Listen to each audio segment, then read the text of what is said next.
Aleluia. Na parte de quinta-feira, um tempo para nós. Deus escolheu um tempo para os seus filhos e filhas.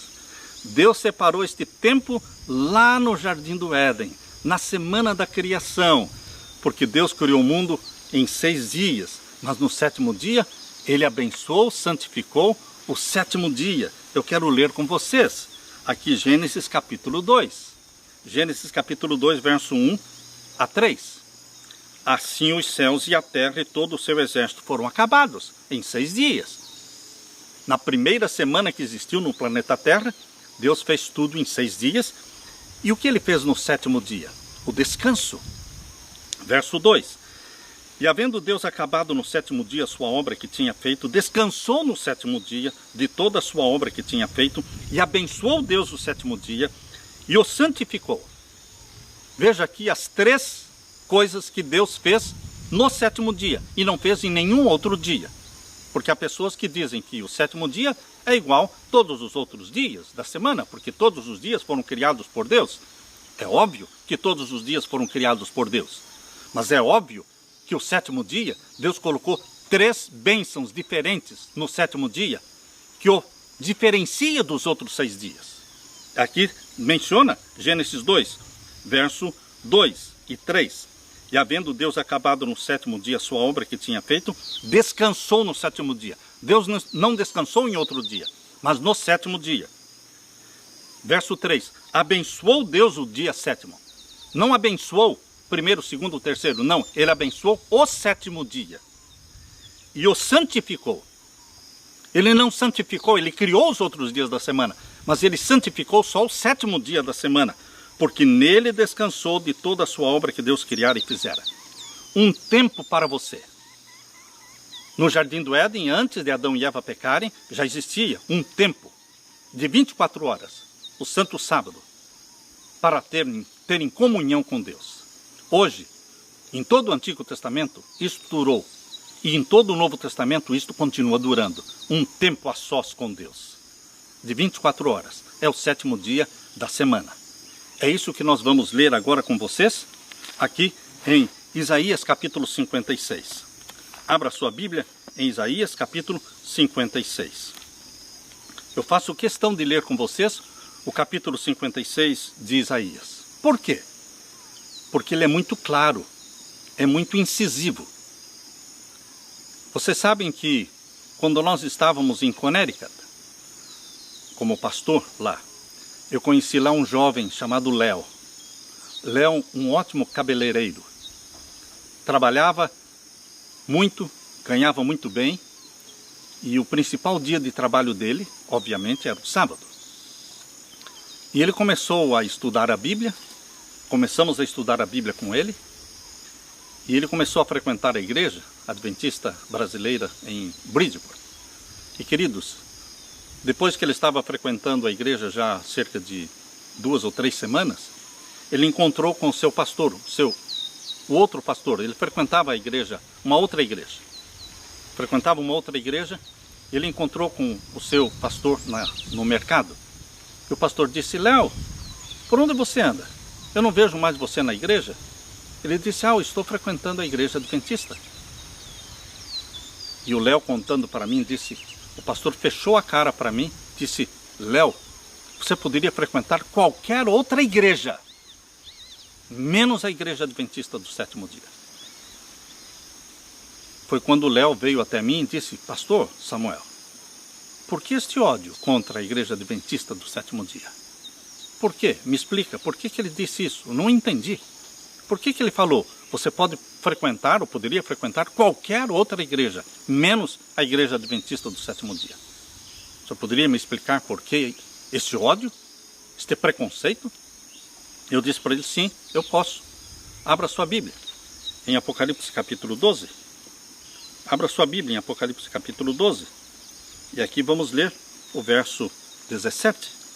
Capítulo 12 de Apocalipse, verso 17. Veja quem coloca o ódio no coração das pessoas contra os que guardam os mandamentos de Deus. Quem que coloca esse ódio contra os que guardam os mandamentos de Deus? capítulo 12 de Apocalipse, verso 17. E o dragão, todo mundo sabe que o dragão é Satanás, irou-se contra a mulher. Todo mundo sabe que a mulher na Bíblia representa a igreja. E foi fazer guerra ao resto da sua semente.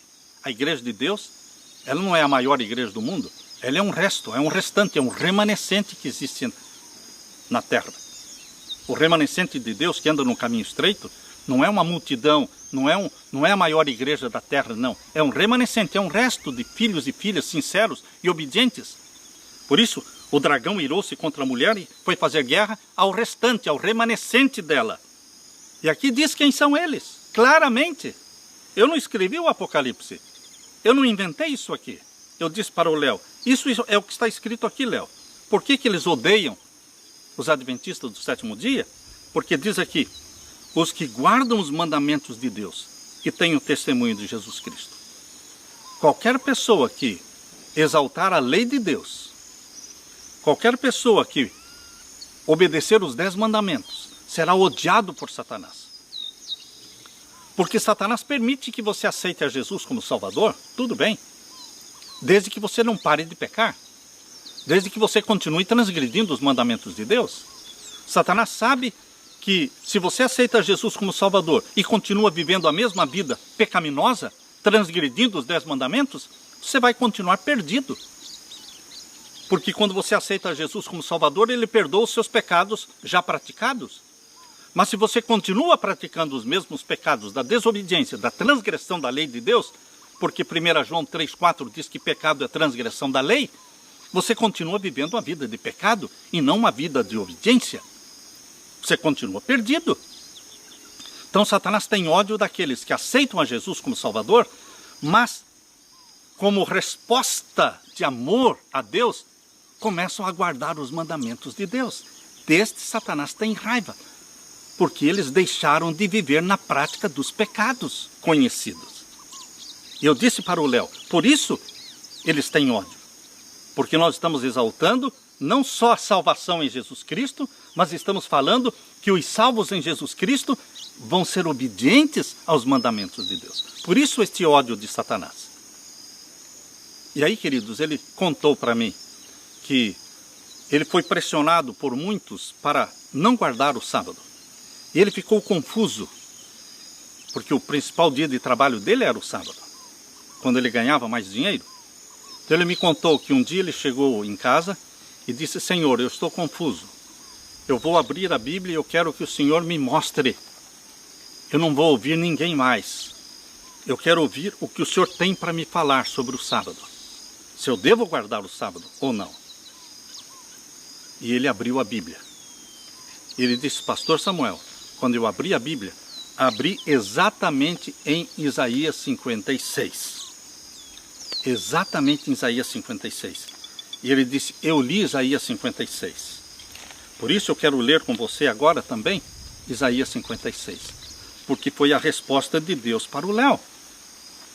E ele começou a ler aqui em Isaías 56, verso 1.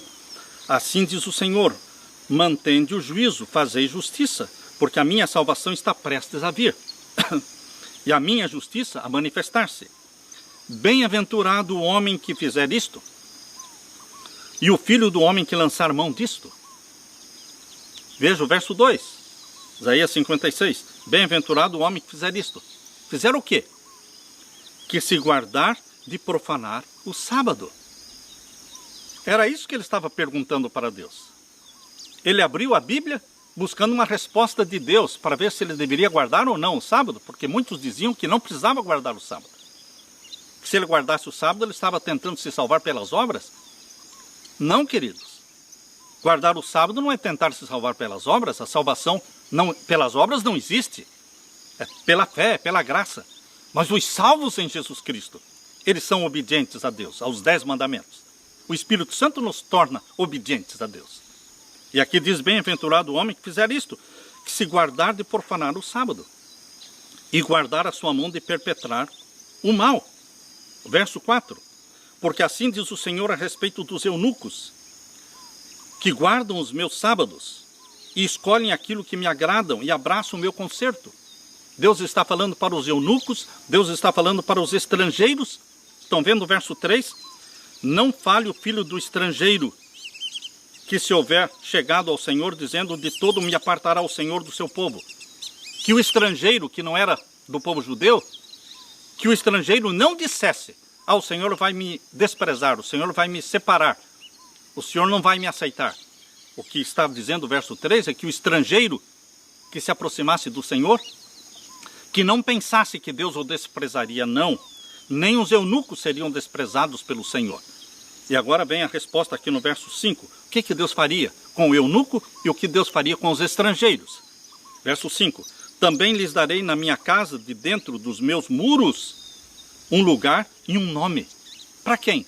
Para o estrangeiro, para o eunuco. Nome melhor do que o de filhos e filhas. Um nome eterno darei a cada um deles e que nunca se apagará. E aos filhos dos estrangeiros. Aqui Deus falou dos eunucos. Agora no verso 6 está falando dos estrangeiros. Todo aquele que não era do povo de Israel. E aos filhos dos estrangeiros que se achegarem ao Senhor para o servirem e para amarem o nome do Senhor, sendo deste modo servos seus, todos os que guardarem o sábado, não o profanando, e os que abraçarem o meu concerto. Não precisa nem explicação, meu querido irmão. Está muito claro, está muito claro. A própria Bíblia se explica. Os que guardarem o sábado, não o profanando. Seja dos judeus, seja do estrangeiro, sejam dos eunucos, seja quem for, que abraçar a Jesus como Salvador, o Messias, e se tornar obedientes aos mandamentos de Deus, guardando o sábado. Verso 7. Também os levarei ao meu santo monte, e os festejarei na minha casa de oração. Os seus holocaustos e os seus sacrifícios serão aceitos no meu altar, porque a minha casa será chamada casa de oração para todos os povos. Queridos, a casa de Deus é casa de oração para todos os povos, não só para o judeu. Todos, de todas as igrejas do mundo inteiro, que se aproximarem de Deus, serão aceitos pelo sangue de Jesus Cristo, e Deus fará deles obedientes aos mandamentos, e eles se tornarão obedientes na guarda do sábado. O Léo deu o seu testemunho na igreja um dia, contando esta experiência. Ele disse mais: eu deixei de trabalhar aos sábados, e neste último ano, faz um ano, ele disse, faz um ano que eu estou guardando o sábado. E as minhas rendas, as minhas entradas, cresceram em 30%. Ou seja, você não tem prejuízo com Deus. Com Deus, você só tem bênçãos. E esta bênção que o Senhor tem para você, está aqui em Isaías capítulo 58. Veja a bênção que Deus tem para você. Isaías 58, verso 13 e 14. Se desviares o teu pé do sábado, não está falando do domingo, nem da segunda-feira, está falando se desviares o teu pé do sábado, de fazer a tua vontade no meu santo dia, se chamares ao sábado deleitoso e santo dia do Senhor. Qual é o santo dia do Senhor? O sábado. E o honrares, não seguindo os teus caminhos, nem pretendendo fazer a tua própria vontade, nem falar as tuas próprias palavras. Está vendo o que Deus quer que você faça no sábado? Ir à igreja, louvar a Deus, estudar a Bíblia, praticar o bem. É lícito fazer o bem aos sábados, Jesus disse. É lícito visitar os órfãos, visitar os carentes, levar comida para os que precisam. Tudo isso são obras lícitas para o sábado. Obras de misericórdia. Não é o trabalhar como nos 6 dias você trabalha para ganhar o pão de cada dia. Durante os 6 dias da semana, você trabalha e ganha o seu pão, e Deus dá forças e saúde para você ganhar o pão de cada dia. Mas na sexta-feira, Deus dá a comida em dobro. Deus dá a comida do sábado. No sábado você não trabalha para ganhar o seu pão, porque Deus dá o seu pão no sábado. O maná na sexta-feira, Êxodo capítulo 16, lá diz que o maná na sexta-feira era dado em dobro para se guardar para o sábado. A comida que nós comemos no sábado, ela foi dada por Deus. Você não se preocupe que vai passar fome. Se você guardar o sábado do Senhor, você vai ser abençoado. Está toda esta bênção aqui. Agora o verso 14. Se nós formos obedientes a Deus. Verso 14. Então te deleitarás no Senhor, e te farei cavalgar sobre as alturas da terra, e te sustentarei com a herança do teu pai Jacó. Deus sustenta você, meu querido irmão. Você pai, você mãe, Deus sustenta você. Você empresário, Deus sustenta você. Eu te sustentarei com a herança do teu pai Jacó, porque a boca do Senhor o disse. Creia na palavra de Deus e receba a bênção de Deus. Viva pela palavra que sai da boca de Deus. Eu desejo para você a paz e a bênção de Jesus Cristo. Esta é a minha oração, em nome de Jesus. Amém.